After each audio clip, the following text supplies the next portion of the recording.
Assalamualaikum warahmatullahi wabarakatuh. Waalaikumsalam warahmatullahi wabarakatuh. Semangat pagi anak-anak. Kita sekarang adalah pelajarannya tentang bentuk-bentuk badan usaha dalam perekonomian Indonesia. Sebelumnya, silakan KM-nya M. Raffi Rozak untuk memimpin berdoa. Mari teman-teman, sebelum dimulainya pembelajaran, kita berdoa menurut agama dan kepercayaan masing-masing. Berdoa dimulai. Berdoa sesaat.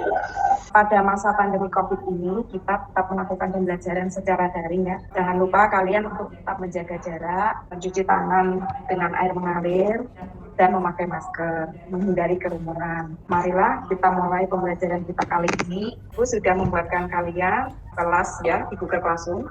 Di sini Ibu sudah memasukkan link absensinya. Kemudian Ibu sudah memasukkan di sini ada literasi baca tulis berupa modul LKPD individu dan kelompok, kemudian ada post test. Ini adalah materi kita kali ini, yaitu tentang bentuk-bentuk badan usaha dalam perekonomian Indonesia. Adapun kompetensi dasar yang akan dicapai adalah tujuan pembelajarannya adalah anak-anak kalian masih ingat nggak materi yang sebelumnya? Yaitu materi tentang pengertian badan usaha. Coba siapa yang masih ingat pengertian badan usaha? Saya Bu, badan usaha adalah suatu kesatuan yuridis dan ekonomis yang bertujuan untuk mencari laba atau memberikan layanan kepada masyarakat. Sedangkan perusahaan bisa diartikan sebagai suatu kesatuan faktor-faktor produksi yang melakukan kegiatan produksi untuk menghasilkan barang dan jasa. Iya, bagus, Sita. Ibu mengharapkan kalian itu harus lebih mengenal lagi perusahaan-perusahaan yang ada di Kota Cilegon ya, karena kalian kan tinggal di Kota Cilegon. Kalian masih ingat nggak OPPK? Religius, nasionalis, mandiri, gotong royong, integritas. Baiklah anak-anak, Bu Rama sekarang mau masuk ke materi. Di sini kalian lihat adalah lambang-lambang badan usaha yang ada di dalam perekonomian Indonesia. Coba kalian lihat ada apa saja di situ. Pertamina, Bu. LD, Bu. BRI, Pegadaian, Kimia Farma, Skovindo. Nah, ini adalah peta konsep. Ini materi yang kemarin tentang pengertian, fungsi, dan jenis-jenisnya. Nah, sekarang kalian akan mempelajari tentang BUMN, BUMD, dan BUMS. Ini adalah pokok-pokok materinya ya. Ini yang kemarin materinya. BUMN itu adalah kesatuan yuridis ekonomis yang seluruh atau sebagian modalnya dimiliki oleh negara melalui penyertaan secara langsung yang berasal dari kekayaan negara dengan tujuan untuk mencari keuntungan. Bidang-bidang BUMN ini ada 8 ya. Nah, badan usaha milik negara memiliki tujuan. Berikutnya adalah tujuannya ya, memberikan sumbangan bagi perkembangan perekonomian nasional pada umumnya, mencari keuntungan, menyediakan barang dan jasa yang bermutu tinggi, menjadi perintis kegiatan usaha di sektor swasta dan koperasi, serta aktif di dalam membantu golongan ekonomi lemah termasuk koperasi dan masyarakat. Adapun karakteristiknya itu ada peranan badan usaha milik negara menurut Undang-Undang Nomor 19 Tahun 2003. Nah, berikut ini adalah kebaikan dan kelemahannya. Bentuk-bentuk badan usaha milik negara itu terdiri dari perusahaan jawatan, perum, perseroan.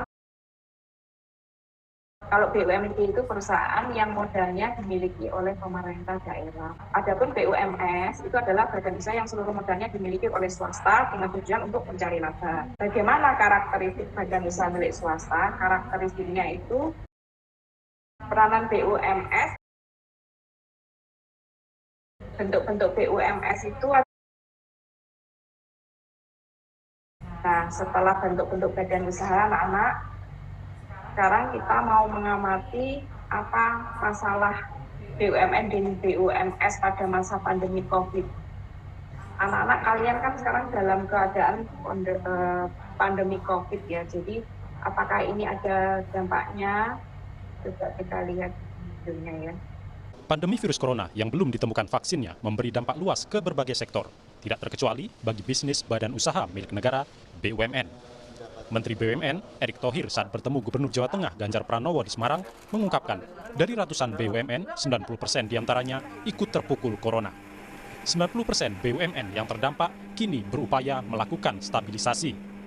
Menurut Erick, BUMN yang masih kuat diantaranya BUMN bidang komunikasi dan BUMN pertambangan.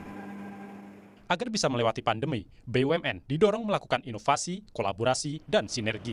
Tadi yang sudah diskusi dengan Pak Gubernur mengenai pangan. Nah, PTPN perhutani kan lahannya cukup luas. Nah, ini kita coba sinergikan dengan kebutuhan-kebutuhan pangan. Dan yang terakhir tentunya apa yang sudah dilakukan kemarin oleh Pak Gub bersama Semen Indonesia, model-model ini seperti ini kita coba akan kembangkan. Nah, tapi ini yang kita harus petakan BUMN mana yang kuat ya, karena kita tahu sekarang dengan kejadian COVID-19 ini 90% BUMN juga terdampak. Hanya 10% yang tidak terdampak. Apa seperti Telkom, ya, pertambangan. Tetapi mayoritas ya terdampak hari ini. Seperti juga perusahaan-perusahaan swasta yang terus berupaya menjaga stabilitas yang mereka bisa lakukan. Kementerian BUMN kini tengah memetakan mana BUMN yang kuat dan bisa mendukung program restrukturisasi ekonomi. Salah satunya BUMN perbankan yang sudah membantu restrukturisasi kredit bagi pelaku UKM yang nilainya mencapai 120 triliun rupiah lebih. Dalam kunjungan ke Jawa Tengah, Erick Thohir menyerahkan bantuan penanganan COVID-19 berupa APD, ventilator, dan obat-obatan. Heri Widodo, Kompas TV, Semarang, Jawa Tengah. Pandemi COVID-19 pengaruh terhadap BUMN dan BUMS, siapa yang mau menjawab? Ya, Aryo Bimo. Sangat berpengaruh, Bu. Berapa persen tadi? Sekitar 90%. Iya, berarti kalian sudah menyimak dengan baik ya. Nah, baca artikel tentang swastanisasi BUMN. Erick Thohir akan melakukan swastanisasi BUMN yang pendapatannya di bawah 50 miliar. Nah, sekarang masalah yang harus diselesaikan di dalam diskusi tersebut adalah Ibu sudah membagi kalian menjadi 3 kelompok. Kalian akan mendiskusikan ini di dalam WA Group dengan waktu 30 menit. Nanti silakan kalian melakukan video call dengan teman kalian. Assalamualaikum warahmatullahi wabarakatuh. Pertanyaan pertama, apakah kalian setuju dengan pendapat Erick Thohir dengan adanya swastanisasi BUMN yang pendapatannya di bawah 50 miliar? Berikan alasan singkat dan tepat. Berdasarkan hasil diskusi kami berpendapat bahwa kami tidak setuju dengan pendapat Bapak Erick Thohir selaku Menteri BUMN. Karena sebaiknya BUMN yang pendapatannya di bawah 50 miliar diswastakan. Alasannya, apabila BUMN diswastakan menjadi BUMS, menyebabkan aset negara berkurang. Kita harus belajar dari masa lalu ketika Indosat dijual oleh pemerintahan Presiden Megawati pada tahun 2002 akibat krisis keuangan tahun 1998. Ternyata saat ini PT Indosat melaju pesat. Pada tahun 2021 berencana menjual 4.000 menara milik perseroan dengan persiapan layanan 5G. Nilainya lebih besar dari tahun 2019, yaitu sebanyak 3.100 menara dengan nilai 6,39 triliun. Nah, dari contoh tersebut, kami berpendapat bahwa BUMN masih bisa dipertahankan dan juga ditingkatkan kinerjanya dengan usaha dan upaya yang penuh, baik dari pihak manajemen ataupun pemerintah. Jawaban pertanyaan kedua, apa dampak positif dan negatif yang dilakukan dari swastanisasi BUMN bagi kesejahteraan rakyat? Berdasarkan diskusi kami berpendapat bahwa dampak positifnya yang pertama, perusahaan akan lebih efisien dan juga profesional karena dikelola dengan baik oleh pemiliknya secara langsung. Yang kedua, dapat bertahan pada masa pandemi karena secara permodalan akan lebih kuat dan juga pemasukan dan juga dengan masuknya investor baru. Yang ketiga, keuntungan besar karena lebih kompetitif. Sedangkan dampak negatifnya, yang pertama, aset negara berkurang karena diswastakan. Yang kedua, harga produk lebih mahal bagi masyarakat karena berorientasi laba. Dan yang ketiga, laba BUMN menurun karena berkurangnya jumlah perusahaan. Anggotanya Muhammad Rafi Roza, Keramada, Entito, Niken, dan Demas. Assalamualaikum warahmatullahi wabarakatuh. Pertanyaan nomor 3. Bagaimana sebaiknya penanganan terhadap BUMN yang pendapatannya di bawah 50 miliar? Jawabannya, menurut saya sebaiknya perlu ada pertimbangan yang matang untuk menswastakan BUMN. Perlu kajian yang dalam penyebab pendapatannya di bawah 50 miliar. Dipelajari faktor penyebabnya dan diperbaiki kinerjanya.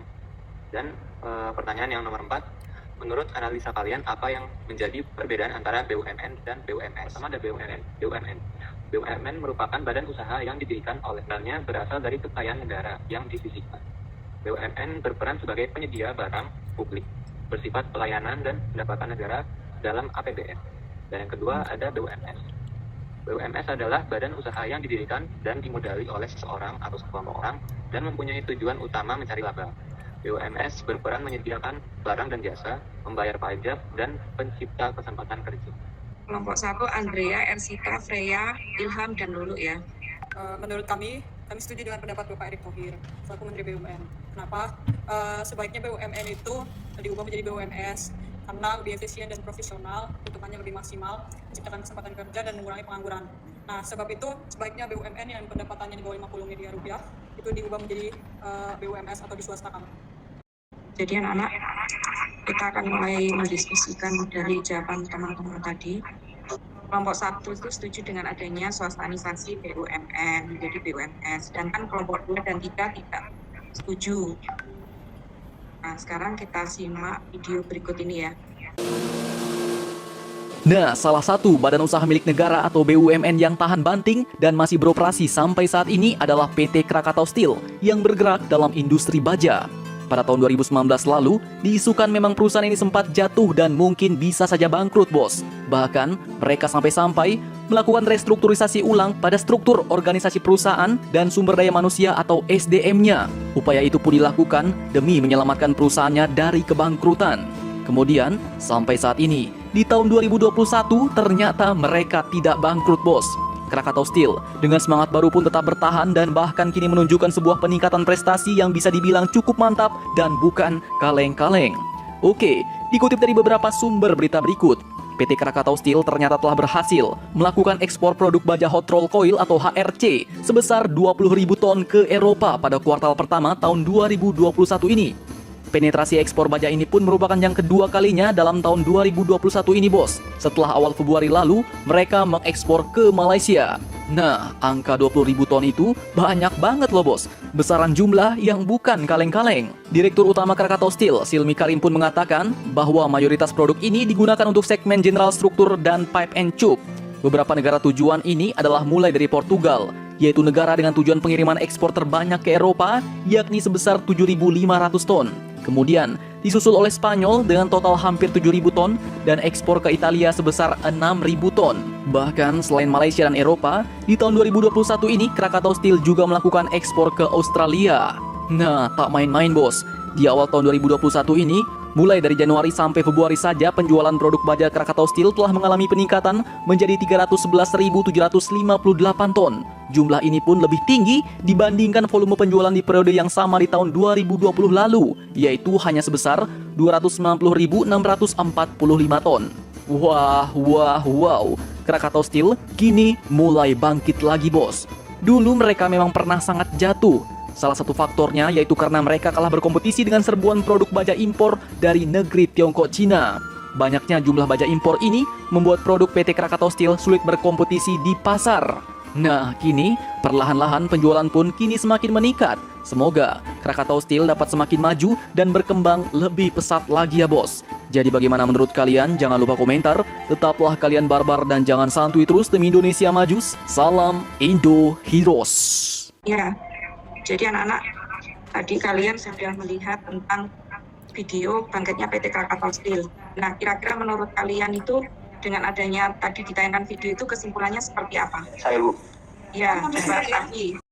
Saya juga tidak setuju, Bu. Setuju, Bu, kalau BUMN itu diswastisasikan karena jangan sampai pengalaman yang di masa lalu berulang lagi. Nah, sekarang Kesimpulan dari yang udah Ibu bahas gitu, BUMN adalah badan usaha milik pemerintah yang perlu dipelihara dan ditingkatkan kinerjanya. Bu Rama mau menanyakan pada kalian, apa yang kalian suka dari pelajaran badan usaha ini dalam perekonomian Indonesia? Yang saya suka dari pembelajaran badan usaha dalam perekonomian Indonesia ini adalah kita jadi mengetahui tentang BUMN, BUMD, BUMS yang ada di Indonesia. Iya, pintar. Nah, sekarang apa menurut kalian materi yang sulit? Saya, Bu, Ya, Niken. kalau menurut saya belum ada yang sulit sih, Bu, karena tadi juga kan ngejelasinnya udah cukup jelas gitu. Nah, sekarang pertanyaannya, apa kalian senang dengan pembelajaran saat ini? Senang, Ibu. Ya. Nah, sekarang kalian melakukan tes badan usaha dan perekonomian. Linknya sudah Ibu masukkan di Google Classroom. Kalian bisa ikut tes. Nanti nilai tes ini akan dipakai Ibu sebagai nilai pengetahuan. Ini bentuk tesnya. Kalian sudah mengerjakan tesnya. Nah, sekarang Bu Rahma mau memberikan hasil evaluasi yang tadi pembelajaran kita ya. Ini dari 16 siswa berapa ini kelas 10 ekonomi. Nilai sikapnya baik semua karena kalian aktif di dalam diskusi, baik itu diskusi kelompok melalui WA group maupun diskusi kelas besar. Nah sekarang KM-nya silakan untuk dengan berdoa. Pelajarannya udah selesai, mari kita berdoa bersama-sama. Selesai. Terima kasih anak-anak atas kerjasamanya dan semangat belajarnya untuk hari ini ya. Saya tutup di sini. Wabillahi taufiq wal hidayah. Wassalamualaikum warahmatullahi wabarakatuh.